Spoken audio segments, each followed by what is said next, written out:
dan diberikan rezeki yang banyak, barokah, dan dikabulkan apa yang menjadi cita-citanya. Diberikan pula berbagai macam hal-hal yang dicintai, disayangi oleh ibu di hadapan Allah Subhanahu wa Ta'ala, dijauhkan dari hal-hal yang buruk, dijauhkan dari penyakit mata, dan dijauhkan dari berbagai macam hal-hal yang dapat menjauhkan diri kita kepada Allah Subhanahu wa Ta'ala. Amin Allahumma amin. Amin Allahumma amin. Amin Allahumma amin. Alhamdulillah, yang pertama ini saya kembali mengucapkan minal aidin wal faizin, kullu amin wa antum bi khair. Mohon maaf lahir dan batin. Masih lebaran gini? Masih ya, insyaallah. 1 bulan buahnya bukan gitu ya. Alhamdulillah. Ya, saya sekeluarga mohon maaf lahir dan batin, dunia akhirat, terutama apa saja yang mungkin yang pernah kami lakukan, baik itu sengaja maupun tak sengaja, yang terucap maupun yang tak terucap. Dan semoga Allah Subhanahu wa Ta'ala menjadikan pertemuan kita ini menjadi pertemuan yang barokah, dan menjadikan kita dicatat oleh Allah menjadi orang-orang yang istiqamah di jalan Allah Subhanahu wa Ta'ala. Kemudian di siang hari yang penuh dengan keberkahan ini, yang lumayan juga buat kita ngantuk ya Bu ya, insyaallah. Tapi insyaallah ibu-ibu udah ngantuk lah ya. Semangat tadi baca apa burdahnya, walaupun tidak pakai apa, tidak pakai hadroh. Alhamdulillah, kayaknya lebih semangat tidak pakai hadroh malahnya. Nah, insyaallah. Tapi kalau ada hadroh lebih bagus. Tidak ada hadroh bukan berarti kita lalu kemudian tak pengajian Bu. Kesalahan kita ini kadang-kadang tak ada hadroh, lemas, tak ada semangat. Nah, padahal hadroh itu hanya media saja, apa wasilah saja, bisa pakai boleh, tidak pakai tidak apa-apa. Kalau segala sesuatunya harus dengan hadroh untuk bisa nyambung kepada Allah, ya susah nanti. Ibu-ibu nanti dikir pun mau pakai hadroh, baca apa rotib mau pakai hadroh, repot juga nanti. Nah, tapi insyaallah dengan tidak pakai hadroh tidak mengurangi kita ketergantungan, itu pentingnya Bu. Nah ya, jadi ada berapapun pengajian kita, itulah yang akan kita kerjakan. Tidak usah kita kemudian sedikit siang ini, nah tidak apa-apa. Insya Allah sedikit yang datang, yang nampak, yang tak nampak insya Allah banyak ya. Nah, malaikat rahmat dia datang, dia nyatat nama ibu. Oh ini ibu nih yang suka ngomong-ngomongan orang ini dikasih pahala. Oh ibu ini yang apa pakaiannya warna-warni dikasih pahala sama Allah, sama malaikat dicatat tuh. Nah, kenapa? Berkat kita tadi tersebut, ibu di majelis dzikri, duduknya kita di majelis ilmu, insya Allah akan menjadi rahmat, menjadi berkah buat kita. Nah, jadi jangan sampai kita karena mengajar itu banyak sikit. Saya sering bilang Bu, bahwa pengajian ini bukan masalah banyak sikitnya, tapi keikhlasan kita untuk datang ke majelis, keredoan kita untuk datang ke majelis, itu jadi barokah buat kita. Nah, bukan banyaknya banyak tapi tak ada manfaatnya buat apa Bu? Banyak hanya untuk sombong, menunjukkan sama orang ini banyak, habis itu dengan baju seragam, dengan sombongnya merendahkan orang yang mungkin majelisnya sedikit. Itu tidak ada manfaatnya di dalam majelis tadi tersebut. Bahkan dia sendiri tidak mendapatkan apa-apa kecuali hanya kesombongan belaka. Nah, maka di sini saya sampaikan bahwa ada beberapa hal yang perlu kita ketahui ketika misalkan kita mendapatkan sesuatu yang membuat hati kita gelisah. Ibu pernah gelisah nggak hatinya Bu? Karena apa Bu? Pada itu Bu.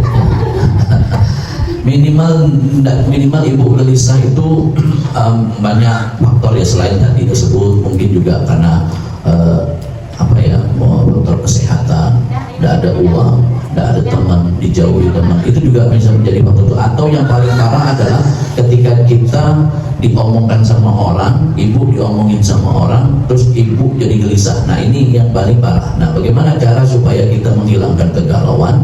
Menghilangkan kegalauan itu ada 3. Yang pertama, zikrullah, ingat dengan Allah Subhanahu wa Ta'ala. Untuk kau bisa menghilangkan kegalauan hatimu, maka kau harus ingat dengan Allah Subhanahu wa Ta'ala. Ketahuilah bahwa Allah itu yang mengatur hati kita, hati semua manusia, hati semua makhluknya Allah, itu Allah yang ngatur.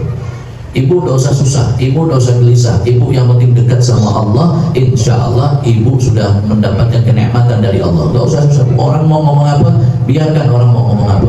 Nah, biarkan orang mau ngomong apa saja. Nah, lalu kemudian supaya tidak galau, tidak susah hatimu, yang kedua adalah dekat dengan orang-orang soleh, ya, dekat dengan orang soleh, atau menziarahinya yang sudah wafat. Itu bisa juga insya Allah menghilangkan kegalauan kita, Bu.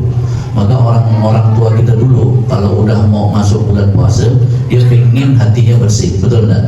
Dia minta maaf sama saudara-saudaranya, dia minta maaf sama kawan-kawannya, dia minta maaf kepada siapapun, dan dia akan menziarahi ulama atau orang soleh yang hidup atau yang sudah wafat, itu diziarahi, didatengin, hanya supaya untuk menghilangkan kegalauan di dalam hati dia, karena Ramadan itu bagian daripada seseorang bisa mendapatkan keberkahan yang besar dari Allah Subhanahu wa taala. Yang ketiga apa? Yang ketiga yaitu mendengarkan nasihat-nasihat yang baik dari orang-orang soleh. Nah, mendengarkan nasihat ini penting. Kadang kita nih, Bu, ya, mohon maaf, tapi ibu di sini saya yakin dikasih nasihat, dengar, insya Allah, biar dengar, ikut belum tentu kadang-kadang, tapi insya Allah ikut semua lah di sini, ya. Nah, bahwa mendengarkan nasihat dan mengikuti nasihat kebaikan itu penting, Bu. Kadang kita ini merasa bahwa kita ini tidak penting nasihat itu, dia ganti dia. Nah, hal-hal yang seperti ini yang akan mungkin membuat kita membuat hati kita menjadi keras, Bu. Karena kita tidak mau mendengarkan nasihat kebaikan, kita hanya sebatas mungkin mendengar tapi tidak mengamalkan nasihat itu. Nah, orang kalau hanya mendengarkan saja tapi tidak mengamalkan, sama dengan dia ada kopi di depan dia, milik dia, tapi tidak diminum. Dia kepingin untuk minum minum kopi, tapi ternyata dia tidak bisa menikmatinya. Ini orang, maka dia bisa mengamalkan, dia bisa mendengarkan, tapi tak bisa dia mengamalkan. Nah, maka mengamalkan itu penting. Jangan sampai nanti sembahyang tidak diamalkan, padahal sering mendengar. Ini kan sekarang lagi musim-musimnya paham-paham tasawuf ini sedang disorot banyak, luar biasa. Beberapa hari yang lalu di Kayong itu ada orang yang dia ngaku Imam Mahdi. Nah, itu akhirnya dilaporkan ke MUI. Sekarang udah banyak kejadian-kejadian seperti itu. Nah, maka saya pernah menyampaikan bahwa milih guru itu penting. Guru di YouTube sama guru dengan ibu tatap muka itu beda. Di YouTube itu ibu tidak bisa bertanya. Kalaupun pertanyaan ibu dijawab, itu sebuah keberuntungan. Yang jawab pun mungkin bukan kiainya, bukan habibnya, ya mungkin admin. Bahasanya admin sama bahasa ulama itu mungkin beda. Tapi insya Allah kalau kita bertatap muka, insya Allah kita bisa lebih mengerti, lebih paham, dan pasti punya nilai keberkahan buat kita.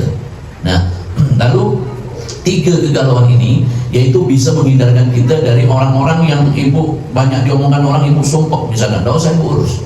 Nah, maka ada amalan ketika kita mau keluar rumah, kita dianjurkan untuk melakukan beberapa langkah-langkah. Apakah ini tidak tahu apakah ini sudah pernah saya sampaikan apa belum ini kepada ibu. Amalan ketika kita keluar rumah, khususnya buat mereka yang keluar rumah itu karena kerja. Ibu mau kerja atau keluar rumah mungkin apa saja urusan keluarga, terutama khusus kerja. Kalau amalan itu untuk kerja, yang pertama adalah ketika ibu keluar dari rumah, ibu berusaha untuk melangkah dengan kaki kanan, keluar rumah kaki kanan. Harus beb, ya tidak bagusnya kaki kanan. Kalau dua-duanya kaki beb, dia mau jatuh itu, Bu, ya. Nah, jadi usahakan ibu dengan kaki kanan. Setelah itu ibu menyampaikan kepada ibu, yakin kalau ibu mau berangkat kerja, ibu yakin bahwa berangkatnya ibu mau pergi kerja, yakinlah bahwa rezeki ibu tidak akan tertukar, bahwa Allah sudah pasti menetapkan rezeki buat ibu. Ibu harus yakin dulu itu, dan Allah sebaik-baiknya yang maha mengatur kepada ibu. Tidak usah ibu susah, tidak usah ibu bingung, tidak usah ibu galau, yakin bahwa Allah sudah menetapkan rezeki untuk ibu. Itu yang kedua. Yang ketiga, ibu baca Bismillah la haula wala quwata illa billah. Amantu billah la haula wala quwata illa billah. Baca itu pada saat ibu keluar rumah, sebelum ibu naik kendaraan. Gimana Beb kalau kami tidak punya kendaraan? Dia tidak apa, tetap sambil jalan ibu baca tadi tersebut. Amantu billah la haula wala quwata illa billah al-aliyil azim. Nah, setelah itu ibu baca doanya yang berikutnya ketika ibu sedang di perjalanan belum jauh dari rumah. Tidak jauh dari rumah, ibu berdoa kepada Allah. Allahumma anta sahibu fis safar wa khalifatu bil ahli wal mali wal waladi. Ya Allah, jagalah, minta penjagaan Allah, jagalah keluargaku, hartaku dan anak-anakku. Nah, jadi selama ibu dalam perjalanan, insya Allah ibu akan dijaga dan keluarga ibu akan dijaga oleh Allah Subhanahu Wa Taala. Nah, jadi ibu insya Allah kalau ibu minta sama Allah, dialah yang paling tepat untuk dapat menjaga ibu. Maka doa tadi itu adalah hadis daripada Rasulullah SAW. Itu ucapan baginda Nabi ya. Saya ulang ya kalau ibu mau nyatat ya, insya Allah. Allahumma anta sahibu bisafar, Allahumma anta sahibu bisafar, wa khalifatu bil ahli wal mali wal waladi. Ya, ya. Allahumma anta sahibu bisafar, wa khalifatu bil ahli wal mali wal waladi. Ya Allah, engkau sebaik-baiknya maha menjaga, jagalah keluargaku dan jagalah hartaku dan anak-anakku. Itu insya Allah dijaga nanti ibu sama ibu, harta ibu dan anak-anak ibu dijaga oleh Allah Subhanahu Wa Taala. Pernah suatu ketika dulu ada orang yang mereka kemudian diberi amalan ini dan subhanallah Allah Subhanahu Wa Taala menjaga harta dia. Ketika terjadi kebakaran besar, ada satu deret rumah itu kebakaran, rumah berdempet-dempet itu kebakaran. Logikanya bu, harusnya ada yang belum ini ya, belum selesai ya. Nanti kita kasih lagi ya, coba kita dengarkan dua tim malah enggak nanti ya, insya Allah ya. Jadi ada rumah berderet-deret itu kebakaran, merembet terus rumah itu kebakaran itu merembet. Subhanallah, orang yang punya kebiasaan ini bu, yang ketika dia mau keluar rumah dia selalu membaca Allahumma anta sahibu bisafar wa khalifatul bil ahli wal mali wal waladi. Dia baca doa seperti ini bu. Subhanallah bu, itu rumahnya satu-satunya rumah yang tidak terbakar. Nah, pernah mungkin ibu dengar atau pernah melihat ruku, ada satu ruku yang dia tidak terbakar. Itu kejadian nyata. Saya ingat tidak salah itu berapa bulan yang lalu lah. Ini orang ini ngamalkan itu, coba subhanallah. Nah, Allah jaga hartanya, Allah jaga rumahnya, dan Allah jaga anak-anaknya. Nah, dan perjalanan dia pun dijaga oleh Allah Subhanahu Wa Taala. Nah, maka amalkan doa ini bu. Ibu tidak apal misalkan doa bahasa Arabnya, ibu bisa pakai bahasa Indonesianya. Ya Allah, engkau sebaik-baiknya yang maha menjaga, jagalah keluarga, jagalah aku dalam perjalanan, keluargaku, hartaku dan anak-anakku. Nah, ibu nanti insya Allah dijaga oleh Allah dan keluarga ibu dijaga oleh Allah, anak-anak ibu dijaga oleh Allah Subhanahu Wa Taala. Kita bu, tak ada tempat kecuali bersandar hanya kepada Allah Subhanahu Wa Taala. Ketika semuanya dalam ukuran akal itu tidak mungkin, tapi ternyata di hadapan Allah itu bisa saja terjadi, memungkinkan, bahkan itu bisa masuk akal dikarenakan Allah Subhanahu Wa Taala menginginkan kebaikan buat diri kita. Ada orang yang pernah menemukan reruntuhan gedung yang runtuh, ketika itu ditemukan bayi yang masih hidup. Bayi yang masih hidup itu dia menangis di dalam reruntuhan, digali sama orang, lalu kemudian dapatlah bayi tersebut. Ketika bom punyanya Israel itu ke Palestina, robohlah bangunan itu, lalu kemudian banyak orang yang meninggal, banyak orang yang gugur pada saat itu, lalu kemudian mulai dibersihkan, terdengar bunyi bayi menangis, dan ternyata bayi itu di dalam tumpukan tadi tersebut. Subhanallahnya Allah menjaga. Dan ini salah satu amalan-amalan yang diberikan, doa-doa yang diberikan oleh baginda Nabi besar Muhammad SAW kepada kita untuk bisa diamalkan. Doa ini bagusnya ketika ibu sudah berada di kendaraan, ya, ibu udah di motor. Nah, ibu udah di motor, beb, saya naik Grab, ya, ibu di atas Grab, gitu ya. Tapi saya tukang Grabnya, ibu baca juga, gitu ya. Jadi tetap ibu baca. Pada saat ibu berangkat mau kerja mau apa saja, udah di atas kendaraan, ibu baca itu. Nah, boleh, bagus juga itu diamalkan, itu masya Allah, itu bagus. Nah, habis itu serahkan semua sama Allah. Nah, itu yang ke berapa tuh? Keempat ya. Ya, lalu kemudian ibu berserah diri kepada Allah, serahkan itu semua sama Allah. Ibu keluar rumah, mau pergi kerja atau ibu keluar rumah mau ngantar anak sekolah, ibu mau keluar kota meninggalkan rumah tadi tersebut, walaupun mungkin ibu sudah titip kepada saudara ibu, walaupun ibu sudah titip kepada siapa saja, tapi tetap penjagaan yang terbaik itu adalah Allah Subhanahu wa Ta'ala. Nah, dulu saya pernah umroh satu keluarga, Bu. Umroh satu keluarga. Nah, lalu mungkin cerita ini pernah ibu dengar atau mungkin ada yang pernah belum mendengar. Di belakang rumah saya masih rumah itu, Bu, rumah sebelah, rumah lama itu, Bu. Nah, lalu kemudian di belakang pintu rumah saya itu ada yang mencongkel, Bu. Tapi orangnya tak berani masuk. Dia bukan tak berani masuk, tidak bisa masuk. Nah, tidak bisa masuk. Orang ini mengatakan kepada sesama dia, ya sama CS dia lah gitu kan. Nah, sampailah cerita ini kepada saya bahwa aku nak masuk ke rumah Habib tuh, ada Habib duduk depan TV katanya. Nah, padahal kita tidak tahu, mungkin itu malaikat yang Allah perintahkan untuk jaga rumah kita. Begitu juga rumah ibu. Ibu misalkan keluar kota atau atau ke sekolah jemput anak atau ngantar anak sekolah, maka bacakan doa ini. Nah, tapi saya kasih garis bawah, Bu. Islam sangat melarang orang untuk dia punya sifat lupa. Melarang berarti kita harus berhati-hati. Maksudnya di sini adalah kau berhati-hati dengan sifat lupa. Sifat lupa ini bisa membahayakan kita. Contoh, Rasulullah menyampaikan bahwa kita dilarang untuk meninggalkan api yang masih hidup ketika kita keluar rumah. Tidak boleh, Bu. Kompor masih hidup, ibu lalu pergi kerja, ibu pergi ke pasar, ini tidak boleh, Bu.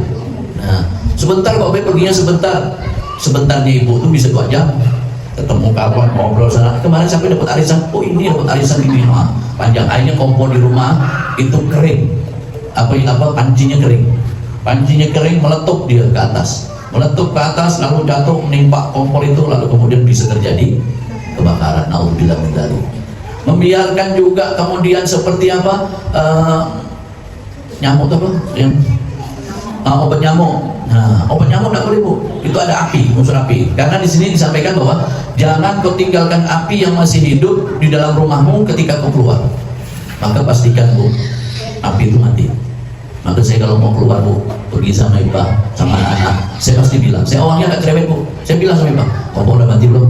Udah, 2 kali dulu. Nah, ya, baru. Tapi memang seperti itu, Bu. Saya hanya ingin bahwa apa yang disampaikan oleh orang tua kita dulu, bahkan terhadap guru-guru kita, ajarkan guru-guru kita, saya mau terapkan. Termasuk untuk mengikhtiar kita kunci pintu. Walaupun tidak kunci pintu rumah sebentar masalah, tapi ya siap-siap kalau ada tamu tak diundang, kok jangan marah. Nah, jadi kunci pintu itu boleh, Bu, silakan. Nah, maksudnya apa? Maksudnya kita ikhtiar kita menjaga keamanan kunci pintu. Karena orang yang mereka membiarkan kunci rumahnya terbuka, kemungkinan besar untuk orang masuk tanpa izin itu pasti ada. Nah, kalau ibu tidak ingin ada orang masuk rumah ibu tanpa izin, pakai kunci, Bu, tutup. Sedangkan dikunci ya karena masih ada orang masuk, betul lah, Bu? Masih ada orang mau lewat jendela, lewat mana segala macam. Nah, maka itu pun kadang saya termasuk orang yang sangat teliti, Bu. Kadang pintu tuh saya lihat terkunci, yang udah. Nah, jadi ini saya sampaikan kepada ibu buat apa? Bukan berarti kita untuk punya penyakit was-was, ya tidak. Tapi karena bagian daripada berhati-hati. Berhati-hati itu mengandung, berhati-hati itu membawa keselamatan. Orang yang tergesa-gesa mengandung membawa penyesalan. Nah, maka jangan sampai kita kemudian nyesal kemudian tak ada berguna. Nah, jadi kita pakai, Bu, hal-hal tadi tersebut, orang tua kita tuh. Nah, Beb, rumah saya tak pernah saya kunci, tak apa-apa lah, Beb, tak ada apa-apa. Ya, memang tidak ada apa-apa, silakan. Nah, tidak ada masalah. Kalau tidak ada apa-apa, boleh silakan. Nah, tapi kalau tiba-tiba lagi tidur, ibu ada kawan orang di sebelah ibu, sedang juga kan. Nah, tiba-tiba orang masuk. Kalau orang itu normal, tak apa-apa, orang itu langsung lari lihat kita. Tapi kalau orang gila, tiba-tiba baring depan kita, kan susah juga. Nah, di sini saya menyampaikan bahwa Ta'ali selamat wabil ajalatin nadamah. Berhati-hati itu bagus, itu akan membawa keselamatan, dan tergesa-gesa akan membawa penyesalan. Nah, jangan sampai kita menyesal tidak ada gunanya. Nah, itu amalan dari baginda Nabi besar Muhammad SAW untuk kita doa ketika kita naik di kendaraan. Rasulullah dulu kendaraannya onta, dan Jadi beliau naiknya onta.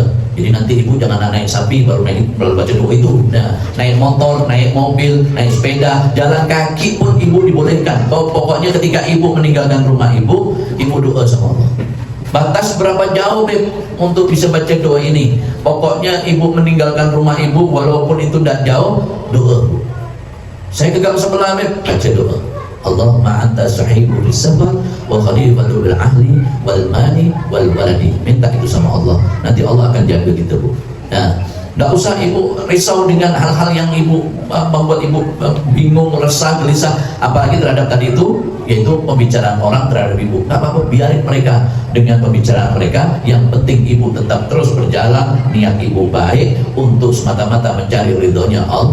Nah, jangan sampai lalu kemudian niat baik ibu kemudian berubah dikarenakan mendengar cerita ini juga dosa. Ketika ibu sudah faida adzanta wa tawakkala 'ala Allah, innallaha yuhibbul mutawakkilin. Ibu sudah berazam, sudah berniat, sudah berniat dengan niat yang baik. Setelah itu ibu berikhtiar dengan melakukan ikhtiar yang bagus. Setelah itu ibu istiqamah. Istiqamah ibu di jalan Allah Subhanahu wa taala udah bagus, luruskan pikiran, luruskan hati, luruskan tujuan, insyaallah innallaha yuhibbul mutawakkilin. Allah menyukai orang-orang yang mereka berserah diri kepada Allah. Nah, sangat penting Bu. Dan kalau seorang wanita dia keluar rumah, maka yang paling utama yaitu dia mendapatkan ridho daripada suaminya. Kalau dia sudah bersuami, kalau dia belum bersuami, dia mendapatkan ridho daripada kedua orang tuanya. Nah, jadi kalau keluar Bu, ibu salaman sama suami ibu. Nah, laki saya tak mau salaman Beb. Nah, kenapa pula? Lagi marah dia. Nah, tidak apa-apa Bu, ibu deketin, minta ridhonya. Aku mau keluar sebentar. Nah, termasuk beli belacan ke warung Beb. Iya, termasuk beli belacan ke warung. Termasuk ibu mau belanja ke pasar, ibu salaman. Ngantar anak, ibu salaman. Ngantar apa? Itu jadi manfaat berkah. Kita tidak tahu apa yang akan terjadi selama di perjalanan terhadap diri kita Bu. Nah, maka ketika seseorang istri, seorang wanita, dia mendapatkan ridho dari suami atau mendapatkan ridho dari kedua orang tuanya, terjadi apa-apa di jalan, maka insya Allah dia husnul khotimah. Ada apa-apa dia menjadi seorang yang syahidah, matinya tuh masuk surga. Coba. Nah, tapi Bu pikir panjang umur. Iya betul, semua panjang umur. Saya doakan Bu panjang umur. Ya. Kita ini kan tak tahu akhir hayat kita ini proses matinya kayak apa, kita tak tahu, betul tak Bu? Nah, tak tahu. Ada yang mati tiba-tiba, ada yang mati ketabrak, ada yang mati tua, ada yang mati karena sakit, macam-macam. Jadi kematian ini beda-beda. Nah, kita yang mana? Ada yang meninggal ketika dia sedang sholat, masya Allah. Ada yang meninggal ketika dia sedang ngaji, ada yang meninggal dia sedang pengajian, sedang zikir, wah masya Allah tuh. Nah, tinggal kita ini ke akhir hayat kita ini yang mana? Nah, dalam hal ini maka baginda Nabi menyampaikan kepada kita, bercita-citalah kamu untuk husnul khotimah. Maksudnya bagaimana? Orang akan diambil ajalnya sesuai dengan hobinya. Maka ibu cari hobi yang bagus, cari kesenangan yang bagus, supaya ketika Allah ambil kita dalam keadaan bagus. Sikit-sikit ibu buang, sikit-sikit mikirkan halnya orang, ibu buang sikit-sikit, pelan-pelan aja Bu, tidak bisa langsung. Kadang-kadang penyakit seperti ini, penyakit hati, kalau langsung kita buang nanti kumatnya cepat. Tapi bagus, tidak apa-apa, pelan-pelan, sikit-sikit. Nanti dari sikit tadi tersebut insya Allah nanti ibu bisa mulai memperbaiki diri ibu pelan-pelan, insya Allah nanti lama-lama bisa. Nah kemudian kita juga dibolehkan oleh baginda Nabi untuk minta kematian husnul khotimah di akhir hayat kita, kematian yang baik. Boleh Bu, bukan berarti kita minta mati ya, tapi kematian yang baik. Ya Allah, jadikan akhir hayatku akhir hayat yang husnul khotimah. Nah, luar biasa. Jadi diingatkan lagi pada saat itu, diberikan penjabaran lagi oleh baginda Nabi bahwa orang itu meninggal akan sesuai dengan hobinya. Nah, sekarang ibu cari hobi yang bagus, cari kesenangan yang bagus. Insya Allah nanti kalau Allah ambil ajal kita, maka insya Allah diambil dalam keadaan bagus. Nah, saya doakan ibu panjang umur lah Bu. Tapi sepanjang-panjangnya umur ibu mau berapa tahun lah Bu? Betul nggak Bu? 100 tahun? 200 tahun? Tidak 200 tahun. udah jadi mayat hidup dah ya. Jangankan anak ibu, cucu ibu takut gitu. Gara-gara udah urus kering. Udah 200 tahun, ada uang 200 tahun, paling tinggi paling 100 itu udah luar biasa. Nah, sekarang kita hitung-hitungan aja Bu, umur kita berapa, umur ibu berapa, kita hitung-hitungan aja Bu. Nah, terus bagus yang udah kita lakukan berapa banyak, kita kan bisa lihat sendiri kebagusan yang kita kerjakan banyak nggak sih, sama keburukan yang kita lakukan banyak mana ya. Nah, tinggal kita sendiri yang paham. Nah, mulai kita coba untuk memperbaiki itu semuanya, memperbaiki untuk menjadi orang-orang yang lebih baik di hadapan Allah. Nanti itu Bu, saya pernah sampaikan bahwa sering di pengajian-pengajian saya sering sampaikan, orang itu akan dimasukkan surga dengan berombong-rombong dan dimasukkan neraka dengan berombong-rombong. Maksudnya gimana? Orang yang mereka memiliki guru, maka dia insya Allah dia bisa masuk surga dengan wasilah guru. Tapi bukan berarti kemudian semuanya orang yang mereka berguru langsung bisa ikut rombongan itu. Belum Bu. Harus ada persyaratan yang dipenuhi, yaitu apa? Terbebasnya dia dari dosa-dosa besar. Contoh, dia memang berguru tapi dia durhaka sama orang tua, ini tidak bisa Bu. Dia berguru tapi dia masih syirik, nah ini juga tidak bisa. Hal yang seperti ini maka dia tidak bisa untuk ujuk-ujuk langsung ikut guru langsung ke surga, tidak bisa. Nah, di sini maka pentingnya kita untuk memperbaiki diri kita, baguskan diri kita, sehingga nanti insya Allah jadinya bagus. Ketika nanti orang itu masuk surga, rombongan ini masuk surga, itu malaikat akan meng-cross check Bu, tidak langsung.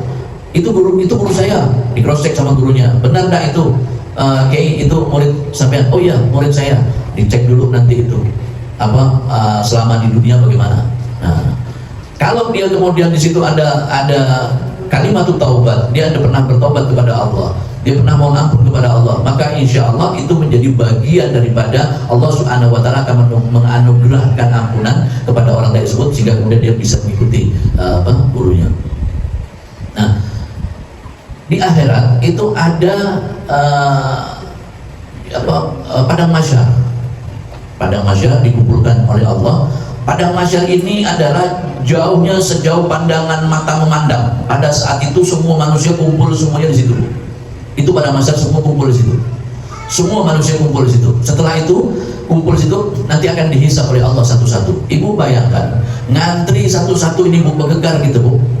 Ibu mau ngantri ke dokter, mau ngantri untuk tes wawancara, itu udah berdebar-debar gitu Bu. Apalagi ini ngantri mau ditanya oleh Allah tentang apa yang pernah kita lakukan selama di dunia.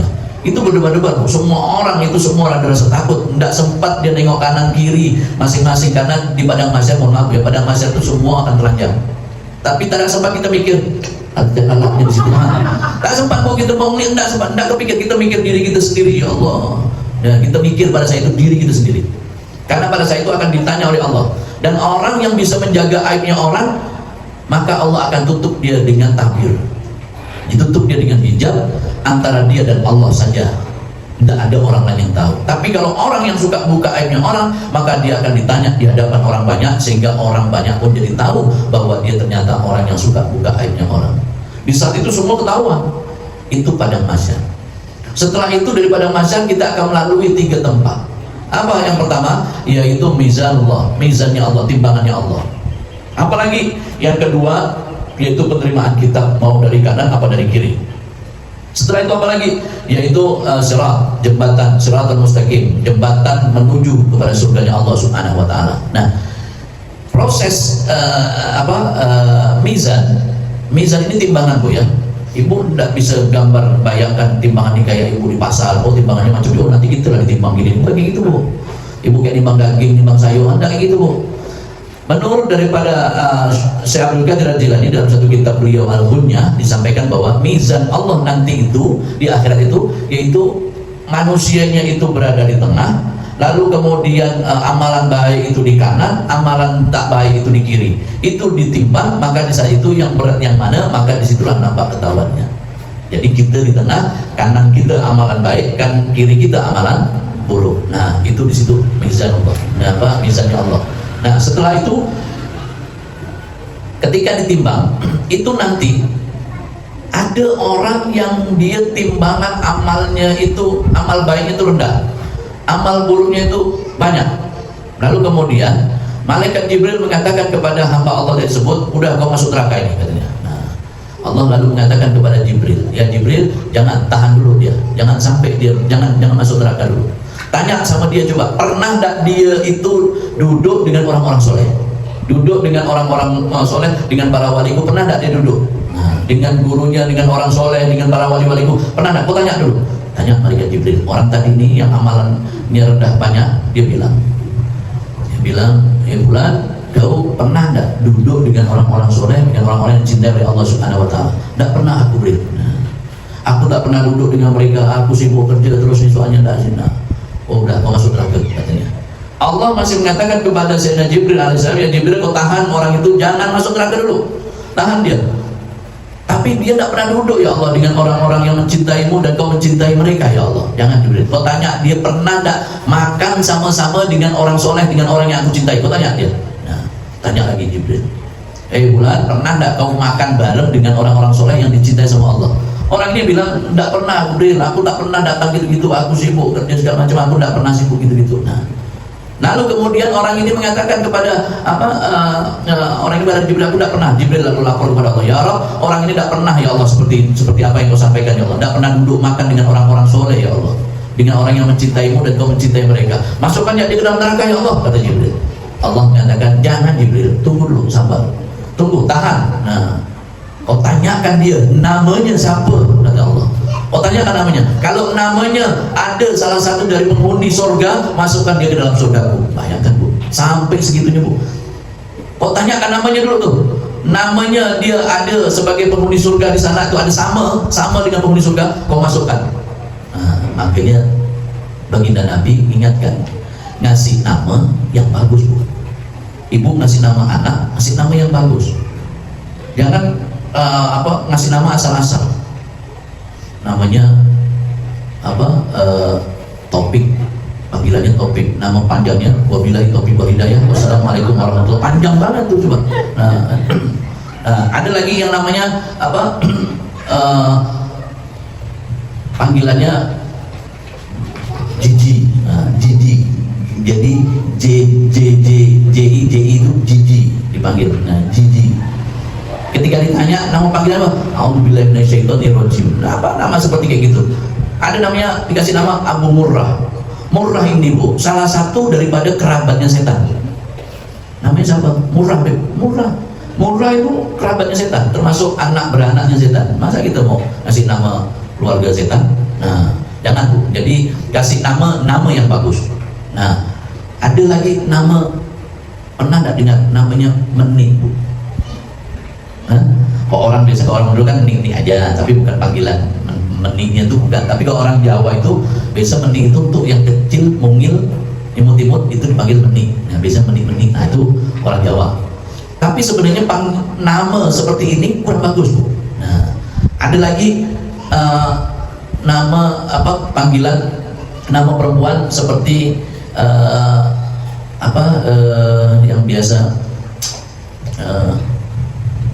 yang biasa di bintang-bintang sinetron itu dipakai.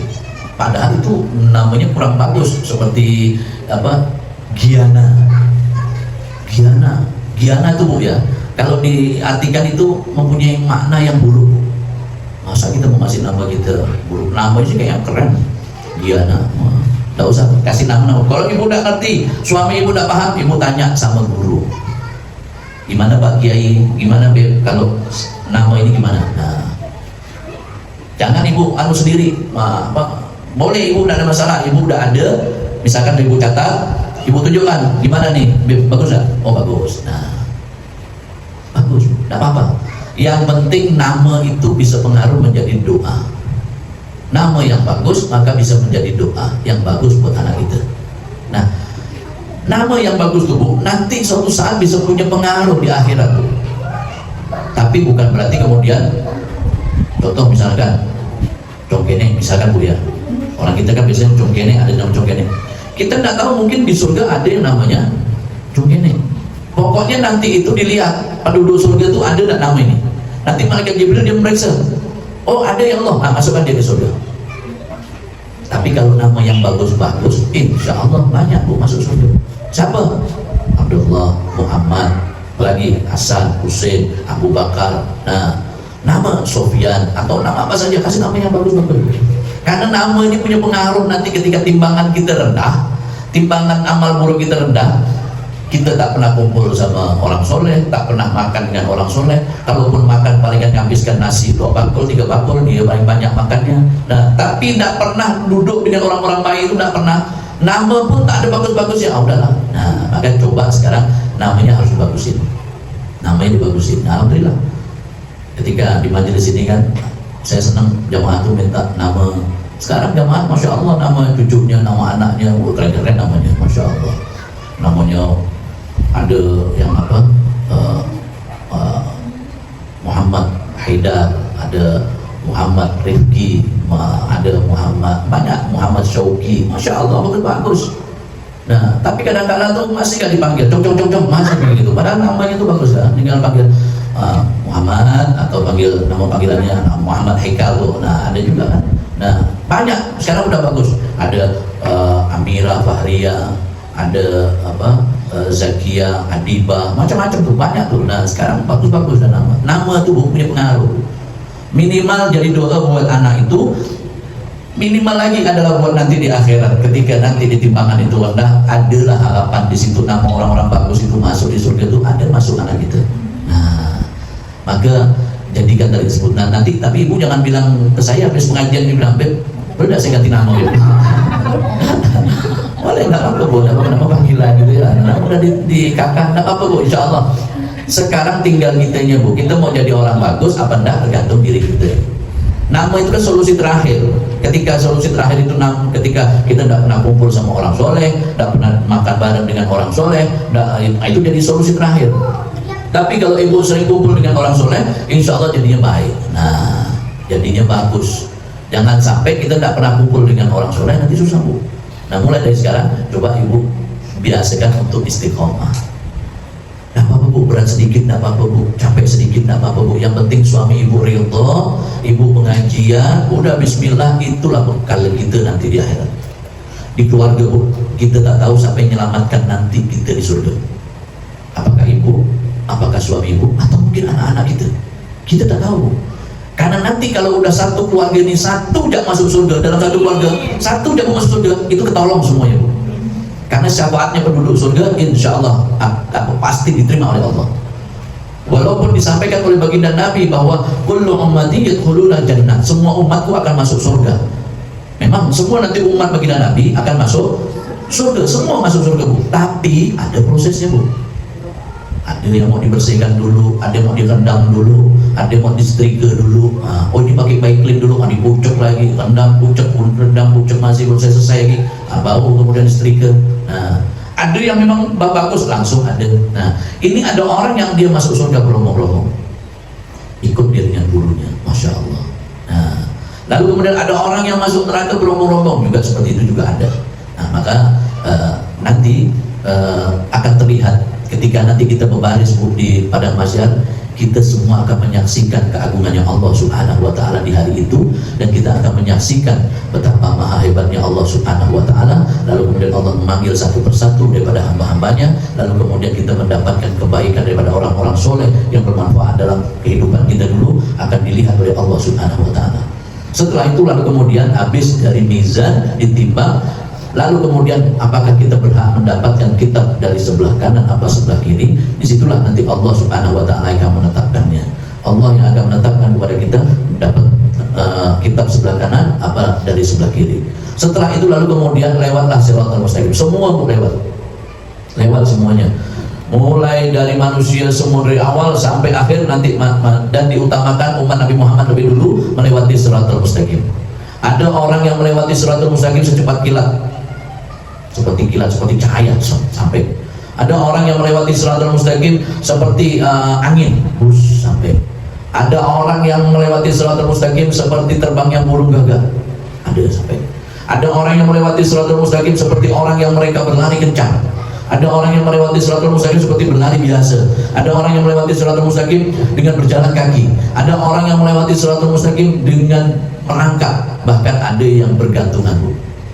Alhamdulillah, ya mudah-mudahan kita tidak termasuk orang yang seperti itu. Kita termasuk orang yang bisa cepat bisa tertolong dengan amal-amal kita, minimal seperti kayak orang berlari, udah gitu. Karena di saat itu pembatas antara surga dan neraka, di bawahnya adalah api yang berkobar, yang menyambar-nyambar pada saat itu. Makanya di dalam Basyarul Khairat itu kan, orang yang amalkan Basyarul Khairat, insya Allah Allah akan jaga dia dari tarikan api neraka yang akan memasukkan dia ke dalam neraka tadi tersebut, ke dalam neraka. Maka orang-orang yang diizinkan oleh Allah melewati Siratul Mustaqim adalah orang-orang yang mereka beruntung. Salah satu daripada orang yang beruntung menurut daripada Sultan Muhammad Syekh Abdul Qadir Al-Jilani, yaitu orang-orang yang mereka mampu mengamalkan Basyarul Khairat tadi tersebut. Maka Jumat Manis sekarang sudah saya rubah jadi satu kliwon. Yang biasa datang Jumat Manis, mungkin karena dia tidak merasa dibaiat, akhirnya tidak pergi ke Sabtu Kliwon. Padahal eman di Sabtu Kliwon itulah kita baca Basyarul Khairat, karena Basyarul Khairat akan kita baca setelah amalan Maulid Habsyi, Maulid kedua, habis itu kita baca Basyarul Khairat, habis itu baru kita zikir lengkap Bu. Ketika Sabtu Kliwon itu Bu, itu paket hemat lengkap Bu. Ibu bisa dapat Maulid Sintrudullah, ibu dapat Basyarul Khairat, ibu dapat zikir Thariqah Syadziliyah. Nah, Imam Syadzili ini Bu sama Syekh Abdul Qadir Jilani ini levelnya sama. Bahkan ada yang menyampaikan bahwa Syekh Abil Hasan Asyadzili ini lebih tinggi levelnya daripada Syekh Abdul Qadir Jilani. Nah, itu beberapa orang menyampaikan seperti itu. Tapi kita tidak melihat seperti itu. Kita melihatnya bahwa beliau adalah orang-orang hebat yang mendapatkan karunia dari Allah Subhanahu wa Ta'ala dan mendapatkan kemuliaan dari Allah. Maka sepantasnya kita untuk mencari kemanfaatan dalam diri beliau karena Allah Subhanahu wa Ta'ala. Maka ibu kalau tidak sempat, mungkin Sabtu Kliwon yang di sini yang mungkin tidak berbaiat tapi ngamalkan Basyarul Khairat, ibu tetap amalkan ba'da subuh ibu. Basyarul Khairat ibu amalkan, boleh ba'da subuh, boleh ibu ba'da duhur, silahkan ibu amalkan Basyarul Khairat. Basyarul Khairat itu Masya Allah, orang yang amalkan Basyarul Khairat, dia sebelum wafat dia akan dijaga oleh Allah Subhanahu wa Ta'ala, oleh Allah Subhanahu wa Ta'ala dengan malaikat. 4 malaikat, satu malaikat menjaga dia dari setan, satu malaikat menjaga dia nuntun untuk supaya dia meninggal dalam menyebut nama-nama Allah, satu malaikat akan memberikan kabar gembira, ditunjukkan di mana surga dia, satu malaikat akan memberikan minuman kepada mereka yang sedang haus, yang dia haus. Karena nanti orang sakratul maut itu haus Bu. Kita kalau nanti sakratul maut Bu, kita haus. Makanya ibu jangan heran kalau lihat orang yang mau mati, mau meninggal, dia berkeringat Bu. Itu biasa dia berkeringat, dia haus, dia sedang dapat ujian dari setan. Karena disodorkan air dingin oleh setan. Bayangkan sampai kita sakratul maut aja, mau meninggal saja setan masih mau mengganggu gitu. Nah, maka kita minta perlindungan dari Allah Subhanahu wa Ta'ala agar kita terhindar dari hal-hal yang buruk dan terhindar dari godaan setan yang terkutuk dari dulu sampai akhir hayat kita. Dia tidak rela kalau kita masuk surga, itu setan. Dia mau goda kita terus. Nah, maka saya sampaikan kepada ibu, amalan jangan putus. Kita manusia letaknya salah. Kadang kita ngomongkan orang, kadang menjelekkan orang, cepat ibu astagfirullahaladzim. Nah, jelek orang lagi astagfirullahaladzim, jelek lagi astagfirullah. Terus jangan bosan ibu untuk istighfar, tak apa-apa Bu. Ketika kita berbuat dosa, kita istighfar itu jauh lebih baik daripada kita kemudian tidak berbuat dosa tapi sombong. Itu bahaya. Biar kita mungkin kita banyak dosa, istighfar astagfirullahaladzim. Dimarahkan sama suami, kau ini tidak pernah keluar, tidak pernah izin, ya Allah minta maaf, minta ampun, aku minta maaf. Nah, minta maaf. Insya Allah Bu, ibu minta maaf, ibu istighfar, Allah akan ampuni insya Allah. Nah, kemudian ibu pernah mungkin menyakiti hati seseorang, ya Allah astagfirullahaladzim, minta ampun sama Allah, minta maaf sama orang yang bersangkutan, Bu minta ampun sama Allah, insya Allah ampuni. Nah, kemudian apalagi pernah mungkin ibu berprasangka buruk dalam terlintas dalam pikiran kita, lihat orang yang mungkin, mohon maaf ya, orang yang mungkin kekurangan fisik, dia katakanlah kakinya buntung, tangannya tidak ada, misalnya kita lihat lalu kita ketawa misalnya gitu. Nah, kita habis itu astagfirullahaladzim. Nah, kita istighfar, insya Allah Bu, itu Allah akan mengampuni kita. Nah, maka di sini saya sampaikan kepada ibu bahwa teruslah kita menjadi orang yang baik. Kesalahan itu tetap pasti ada, namanya manusia itu pasti ada kesalahannya Bu. Sedikit atau banyak kesalahan itu pasti ada, apapun itu bentuknya. Nah, apapun itu, tetapi bukan berarti menunda kita untuk meminta maaf kepada hamba-hambanya Allah yang pernah kita sakiti. Kita juga minta ampun sama Allah, insya Allah menjadi manfaat, menjadi berkah, manfaat dan berkah. Maka di sini kembali sekali lagi saya sampaikan bahwa Jangan sampai kita lalu kemudian menjadi orang yang lupa dengan diri kita sendiri. Ibu jadi diri ibu, tapi tetap menjadi orang yang bermanfaat bagi keluarga, bagi diri ibu, dan bagi anak-anak ibu. Menjadi contoh buat anak-anak ibu. Dan insya Allah saya doakan bu, kita semua dalam keadaan sehat afiat, berkah, senang dunia akhirat, dan dikabul hajat oleh Allah Subhanahu wa Ta'ala. Ini saja mungkin yang bisa saya sampaikan. Semoga bermanfaat. Barokah fid dini wa dunya wal akhirah.